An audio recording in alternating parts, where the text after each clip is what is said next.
You are now listening to Creator Corner.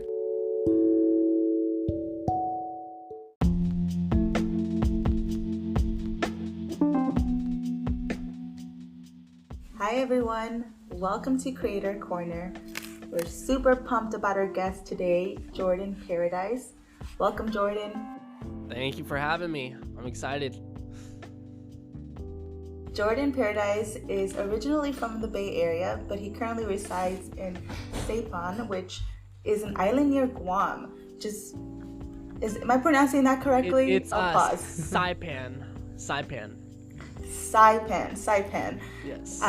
But yeah, we're really excited to be here with you today and talk a little bit more about your musical career, which we also heard that you work as a substitute teacher as well. So, that's freaking awesome, and we'd love to hear about that as well. But Jordan really mixes vocal songs with lyrical raps and really focused on driving out emotion and inspiration with his music. So we're excited to hear about that, Jordan.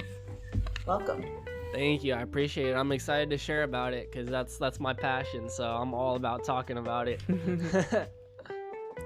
Yeah, but before we dive in, your musical journey, we do like to start off with a couple icebreaker questions just to get us in the groove of things and as we dive into your creative pursuit. So any question or any answer is fair game. No need to overthink it. Okay. But cool. The first one being, if you can collaborate with any other artist, who would it be and why? Well, honestly, Mac Miller, but he's not here anymore, so that's not really possible. Of course, I have a picture right here next to me of him. It's pretty awesome. Let me try to show you real quick. So oh yeah, we see it. Yeah, Mac Miller would be one of them, but he's not here. But I think someone who's here, who I've said to myself and spoken to existence, so it happens one day, Joyner Lucas. Because Joyner Lucas, I've been listening to him for probably like 8 years since I started my music, and it would just be so cool. That would probably be a dream come true, but I know it's gonna come true one day, so I'm not even rushing it, For sure, that's the attitude. Definitely speak it into existence, and it sounds like we'll hear more about the inspiration behind those two artists. Definitely. But the next just icebreaker question is, what's the funniest thing you've experienced as a substitute teacher? Funniest thing I've experienced as a substitute teacher, really, so I do a lot of, over here there's a lot of exchange students that come over. They're short term, so they come from Korea, Japan, all kinds of places. So I had these kids that I was doing that for. I was kind of like running their little hour.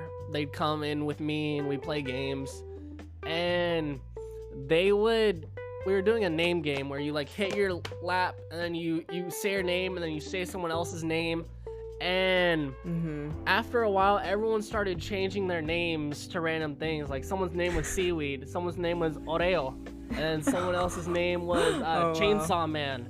And then they started calling me Michael Jordan, and then I had to draw the line when they called me Michael Jackson, because I wasn't sure if where to go with that. So I'm like, yeah. Then I'm like, hee, and they loved it. They ate that up. So, but every day it's something new. Like there's always a kid who comes up to me and said something, and I say stuff back. I'm kind of like the cool sub that like jokes around, and like they're like, Mr. Jordan, what time is it? I'm like, it's 1/2 a freckle. Like I don't know. Like fun things. It's a great job. It's fun, so I love it. Yeah, sounds like they got creative with that game. So yes, definitely. Yeah, it sounds like it's a new experience, every day with your students. So thank you for sharing that story. We're so curious to hear, just peeling back a little bit around your creative journey and hear a little bit about, taking it back to the early days, as a young kid. What were some of your creative pursuits growing up? Growing up, I really didn't have many. Like I was always like art, but then once I reached a certain point, like I wrote my first verse, yeah, but I always was like writing poetry late at night, you know, till like probably like midnight, and that was the one spark that was like, you know, I used to write poems and turn them into my teacher for no reason, and you know that was the thing until I realized that, like, you know, I listened to so much music, but I never realized it until I realized it, and it was like music is just poetry with a beat behind it. So why can I write poetry but not music? And so I tried it, wrote my first verse in high school, and just kept doing it because I started getting better, and I'm like, you know, but it was a lot of evolution. Like what I used to talk about was like kind of cliche, like all that, you know. Now what I talk about is more real and authentic to me, so it's a lot of growth and evolution. Even D-Lo knows that when he met me, I was just kind of on the BS raps, and now I'm like really conscious about it, you know. Yeah, when you say awesome. Sorry, Mary, to interrupt, but no, when you go say ahead. you're more conscious about it now and that journey has evolved, can you tell us a little bit more about that? How so? So I don't know, I feel like where I came from, California and the Bay, like my raps were filled with more like I wasn't keeping in mind what I was saying and who would hear it, like. And then after a point I realized if I were to accomplish my dream and get big and, you know, people know me and I make an impact, would this music make the impact that I want it to? Or would it do the opposite, and instead of being great and uplifting people, would it poison people's minds? Like, you know, I see a lot of artists back then, I would see them doing all this and then they're breaking down because they're like affecting people terribly, and it's like, you know, that has to get draining just to spew all this stuff and not add to people, because they're not going to add to you because you're just spewing this nonsense, like, you know. So I think I went from spewing the nonsense, I had to start somewhere, so I'm not mad at it, but I'm just I used it to grow and realize that what I say matters the most. Like when you're an influencer, when you have influence, you're gonna influence people, and that creates a ripple. Is it a good ripple or a bad ripple? Like that's what people have to choose, you know. Yeah, no, that makes sense, like the evolution of it. And it sounds like there was a lot of like influence in your community in the Bay Area, and just perhaps a community you grew up with. So I think, can you dive a little bit deeper about maybe your first memories belonging to a creative group, artistic group, as you were creating your music? Yeah, so when I first started rapping, I had a buddy that I met from Brooklyn, and he was a lot older, but he was a rapper, and you know, we used to sell a little weed, things that, you know, I don't really want to get into, but you know, like, I thank him and I'm forever grateful that he got me to hear his music, and all of a sudden I'm making music like that. I'm forever grateful. But that was one of the things where I just the lifestyle started to get to me and changed me, and you know, I didn't like it one bit, but you know, just another stepping stone of growth. Like, I can't be mad at it. I can just look back and say that was kind of atrocious, but I'm here now, so hey, hallelujah, right? So was this friend from Brooklyn your main form of community in terms of your musical journey, or were there other that you found in the Bay Area? Honestly, that was my only, like, back in the Bay, I never performed except for I performed at my uncle's in a band, so I performed with his band in my grandma's backyard. But other than that, it was always solo, to be honest. I had a couple friends that made music. I might make a little with them, but I've always been kind of solo, you know. Until now, I'm trying to learn to collaborate and I have a home studio, so can easily do it with islanders. So yeah, it's a journey.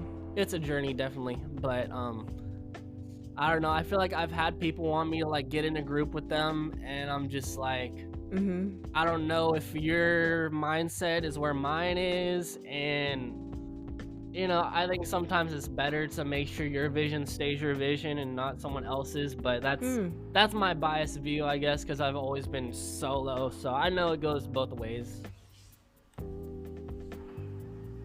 Yeah, I appreciate you sharing that, Jordan, in terms of, just the evolution from the Bay Area to now the island, and the differences there in terms of not just collaboration but more intentional collaboration in the present. And I guess you launched your career, which you can definitely correct me here if I'm wrong, but we did some digging, some research. It looks like in 2017 is when you first launched your career. And I'm sure that's been a very, a journey with many ups and downs. But I would love to hear from your perspective, what have been, some of the challenges in that process. Some of the challenges. So I think one of the biggest challenges that I got to conquer was simply being in the Bay. Like, I feel like for me, the Bay had such an influence on my mind. The things you see, the things your friends would say, how they treat you, and like, I feel like the Bay formed me in a way, in a bad way, in my opinion. So once I got out of the Bay and came here, like, now I'm like, this was the best gift from God to come on this island. Like, it has my mind centered, like, I'm working as hard as I can. Like, I feel like the biggest challenge was the people I had around me when I was in the Bay. And also just what you see, you're on the freeway, people are honking, people are like speed road raging, and it's like, you don't really see that here. You really don't. And in the Bay, you never know. If you're in Oakland, you get killed, like, just in broad daylight. And here, no one gets killed. Rarely. There's like, there's nothing to worry about. I feel like here I can live relaxed and comfortable.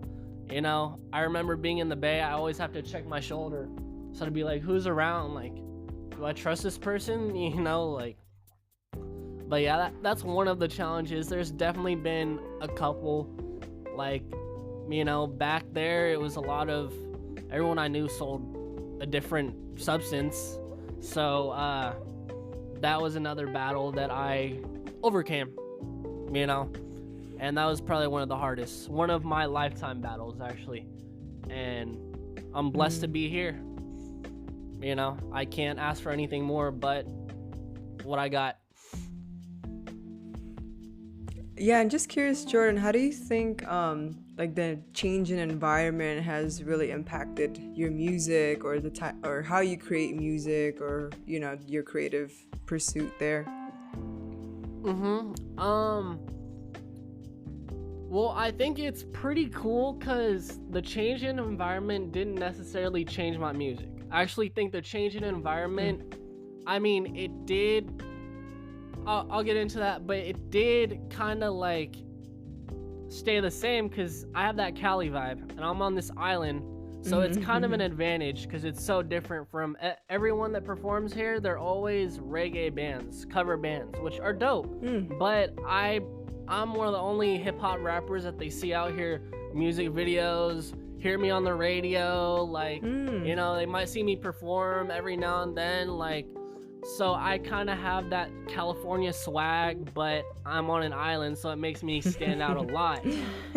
But as far as the actual music, like, I think for me, like, when I used to make music first, like, it was, I told you, nonsense. Like, that was because it was kind of riddled with like drug slang and all kinds of stuff. Now on this island, I don't see that, so I don't have to throw in a bunch of drug slang and like lingo to make my friends be like, hey, like, I don't have to do that. So I think that part of it changed, but I still have my Cali flow, my Cali vibe. So little changes, but more of a mindset change, more of a mental change, which I think that's the most important change of all, you know. Gotcha. Yeah, thank you so much for sharing that, in terms of just the difference and impact that an environment has on your mindset, and the impact that it's also having on your music, because it doesn't hurt that you can record some music videos near the water, which I think I saw one of those, and it looks really beautiful. Plenty more to come, plenty more on the beach. The beach is everywhere, all four corners of the island, so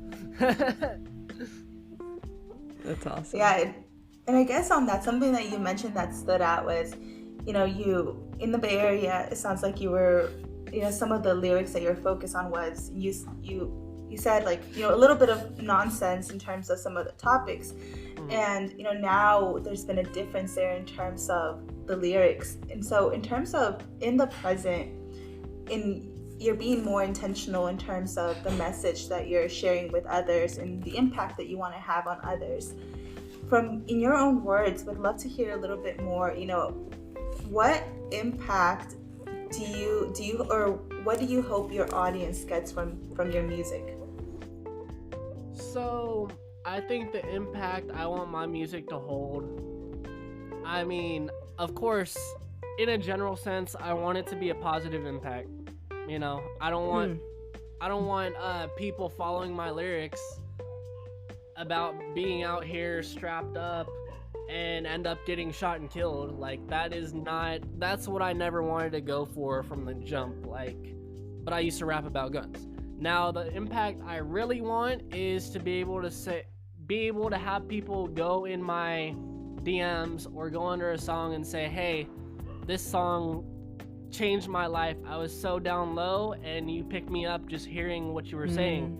I just want to be able to be someone who can say, I did change lives, and it wasn't big changes, but every little change, so there's, I want to touch 1 million lives. I don't want to make $1 million. I'll take $1 million, but that's not that's not my goal. My goal is to change 1 million lives, and once that happens, I want to change 10 million lives. It's always just, I want to keep elevating those aspirations, because that's always been a big thing, is to bring change with the music. It's more than just music. For me, it's bigger than me. It's bigger than the music that I make, but it's more the message that I try to fill in the ears of the people that need that message, I always say, I don't want to make the music that people want to hear. I want to make the music that people need to hear.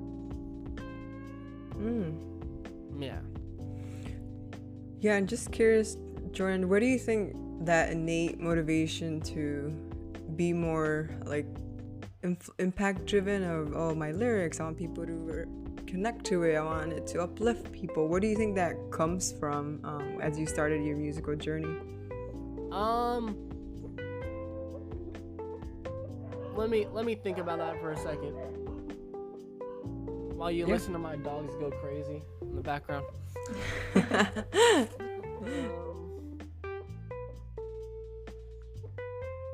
So I think a lot of that stems down to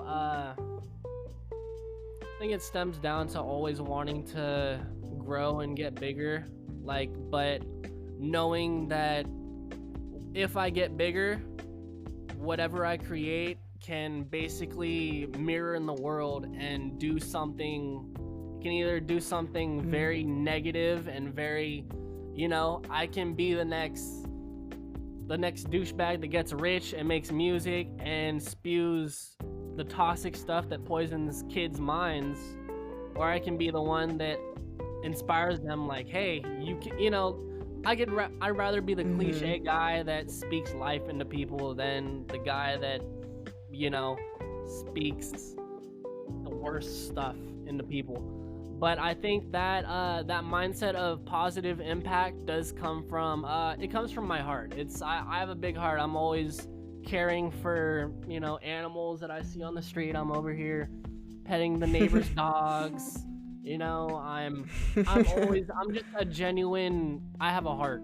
So I know anything I do, I want to put my heart into it and try to help people, because I also used to be very broken. I used to be a very broken person. So one of my goals is to, help broken people. So that does stem from knowing what it's like to be in that position, but not knowing how to get out, you know? And I feel like now that I've gotten out of it, like, if you guys knew me years ago, you'd be like, who is this guy? Like, but I've gotten out of it. And since I know how to get out of it, I feel like I can show others how to get out of it. But it's not like I can go and talk to every person out of the million people I want to change for the better. But I can make a song that goes to millions of people. And, like, music gives that platform, I guess. But some people use that platform wrong. And, it's all up to whoever's platform it is. Like, Absolutely. And, thank you so much for, just sharing a little bit about your own personal journey there in terms of, just healing with music. And, that actually is a great transition to our next question. So we've chatted with a lot of creators, and they often talk about art as a form of, healing in various ways. And, would love to just hear from you, Jordan, a little bit more about the ways that your musical journey has contributed to your own, healing process as well. Yeah. So I think as a younger guy, when I used to be ripping and running the streets, drugs, alcohol, all that stuff we do as kids, usually, at least in the Bay. But having all that stuff and then that being your only coping mechanism is probably one of the most worst things. Like, you lose a family member. This is true story. You lose a family member, and then you don't know what to do to get it released. Like, do you want to talk to someone who, when you're an introvert and you're so inside here, like, probably don't want to talk to anyone. So what do? You go hit up your local drug dealer. Like, and then once I started writing songs, like, I felt like I had a way to escape the thoughts on my mind without needing to have someone to talk to. Like, because I always had like trust issues. Like, am I telling this person stuff, and then they're going and telling their 5 friends about, hey, Jordan came over to me today and, talked to me about all this. Like, wow, that's crazy. But, like, I just think it all boils down to having that healthy coping mechanism to replace the unhealthy, toxic ones. Like, and that was the biggest part of my healing and my recovery, was to do something productive with the thoughts I have. Because when that bottle's up and all you do is try to escape it, it's gonna come right back later, like, so yeah.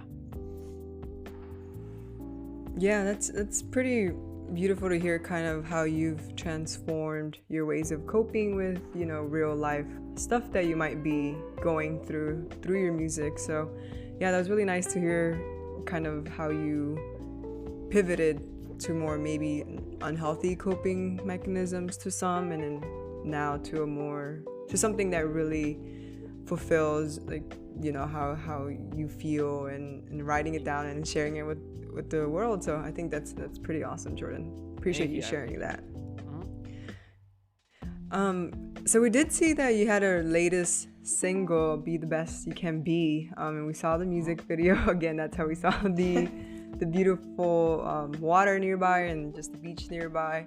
But we're curious, Jordan, can you walk us through, like, your creative process, and specifically releasing this single, like, from the lyrics, from the songwriting, and to even the music video? Can you just walk us through how it all came into fruition? Yeah, so really, I have beats. Like, if I look at my computer, I buy I usually buy a beat pack of like 30 beats. Right now I have like 70 beats in my downloads. So I'll go through a couple, I'll freestyle a bit, and then eventually I'll sit here and I'm like, okay, just start writing, see what happens. Like I know a lot of musicians do like find a topic and kind of like vary, but I'm just like, whatever happens happens, like, so with that song I was just like, this beat is vibey, like let me make a song. Like I can already feel like something for the homies to drive to. Like they're all hanging out around the table, with their seltzers and their joints, and let's make something for them. So start late night chilling with the homies, like, so yeah, that one was pretty simple. Like a song like that really flowed. Like it was just kind of like but yeah, those lyrics, I mean, I love them. A lot of I think my favorite line in there was, I'm like Morgan, I feel like a freeman, or a free man, something like that. I don't know if I quoted it right, but little stuff like that. And then my buddy of mine who shot the music video, I gave him the full reign, because when I've done music videos, I don't know where to go. Like I really just, he's like, what do you think? I'm like, I don't know, it's really up to you. So took me to the beach, and yeah, we made it happen. I guess I'm getting better with the moving around a bit, and and it was kind of cool because the boys in the background at the dock, there's the kids jumping off the dock. They all heard the music and they're like, "This is going on YouTube." I'm like, "Yeah, it is." Like, dance around, and I'm like, "Yeah, do it." And then that's so funny. Free features. Right? And then I brought a couple of my boys the second day we filmed, and they're the three guys sitting next to me on the dock, and then they jumped in the water later. So that was pretty cool, because like that song is like the first song off an EP coming out on Monday for me, my first EP, and it's called Brothers, Family, God, and Paradise. And it goes from each, first couple songs are about the brothers that I keep around me. The songs after that are about family, how they support me, how they uplift me and keep me on the right path. And then the last couple songs are about God, and I'm Paradise. So yeah, well, I'm Jordan Paradise, but I'm in Paradise. But yeah, anyways,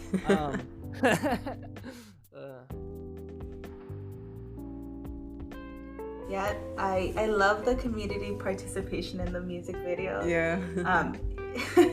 As Ray said, some features there. But what I really enjoy about the way that you've expressed how this specific single came to fruition is that, at the beginning of this conversation, you said you're very positive and genuine person, and just on the title of this specific song, be the best that you can be, it just, it's coming across in what you're saying. So really appreciate that. This alignment of what you're sharing is very evident in the music, your single, and even this upcoming EP that's going to be released.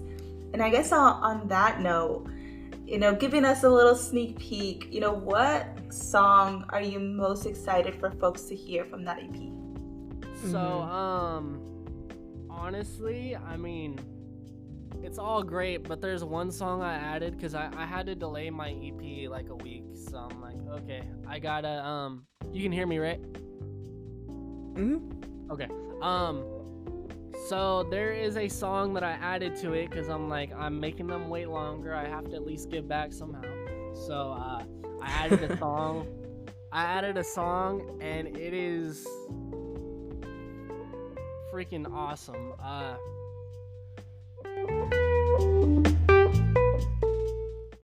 Yeah. So that song, I wrote it kind of like a perspective from God, like almost talking to talking to us, talking to me. And he goes, Mm. look around, if you frown, I'ma lift you up. Crack a smile, we both know you ain't giving up. Hit, hit my phone and you know I'ma pick you up. Bring you to my home in the zone, I'ma give you love.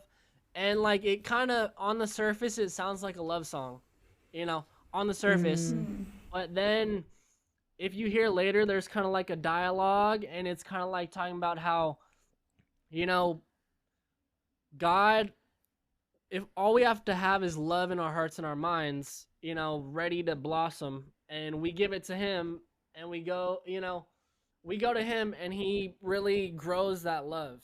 You know, we have the seed Mm. planted, the seed is planted and it grows.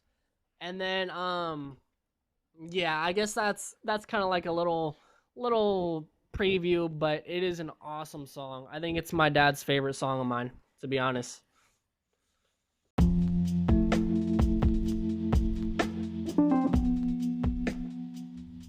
Oh wow. No, it's so beautiful that, yeah, no, thanks for sharing it with us, and then for the sneak peek as well, and sharing the, you know, the lyrics behind it, but also the intent behind it as well. So yeah, that's awesome, Jordan. Thank And you. I'm glad your dad likes it.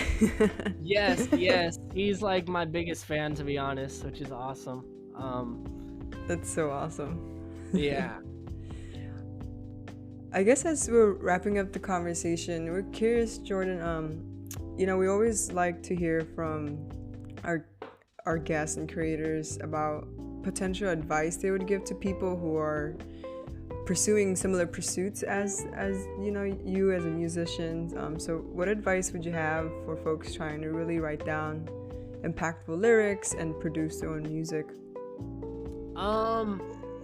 I think the advice I would give is more towards the mindset. It's kind of like, you know, don't expect and go for the easy route, because anything easy isn't always gonna reap the results you want. Like, you know, anything, not even just music, you know, anything you do is gonna be hard. If it's not hard, then it's not worth it. You know, like, really, I think a lot of people want that easy. They want to get rich quick. They want to, you know, they want to skip. They want that ladder in the chutes and ladders. But usually the ladder will take you up, then you'll go on a slide and fall back right to where you started. But if you really build it, if you really build everything and start from the ground, then there's no ladders or chutes to even look for. Like, really, you know, it's a journey, and you need to take it for what it is, not try to find shortcuts. Like, you know, enjoy it. There's no reason to get there quick. You know, I mean, someone like me is 22. Most people probably listening to this in their 20s, like, that's still a good time to build something. Imagine if you build something when you're 20, when you're 30, you see the fruit from your labor. You know, like, you know, it's all about the long-term thing. It's not too many people short-term gratification, but long-term always wins. It always trumps all the short-term stuff, you know. But yeah. Yeah, well, you heard it from Jordan here. It takes time, folks. But, you know, just thank you so much for the conversation today, and, you know, being so open about your own personal journey and how you've evolved yourself just from coming from the Bay Area to now being in the island. It's been really nice to hear your perspective around not just the impact that you want to have on others, but also how the mindset that you have around continuing to evolve and grow. I think that's really special. So I just want to say thank you for bringing that into the podcast today. And we like to wrap up with, you know, some what we call some quick hits really, really quickly. But, you know, Jordan, if you could describe your creative process in 5 words, what would those words be? Okay, this is so damn awesome. I don't know. Nice. It's I a didn't good want one, to yeah. say words. It's and a be phrase. Like, is this right? Is this a haiku? Like, I don't know. There we go. Lyrics on the spot. Right? Think Right. fast, yeah. That's so funny. Freestyle. And then Yeah. where can we find you on social media?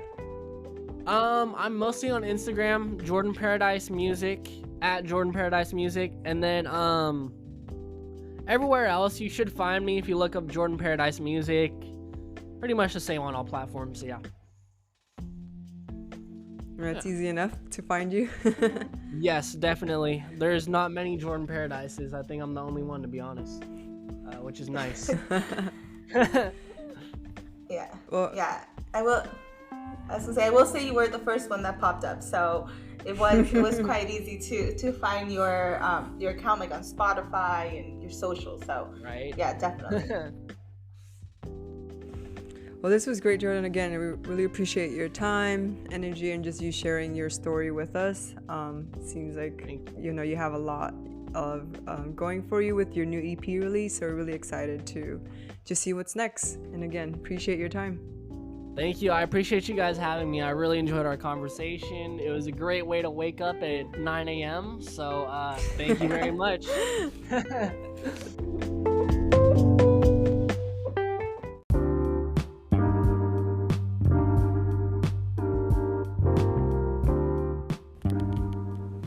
Thank you for tuning in. Creator Corner is a podcast production presented by the Ars Network.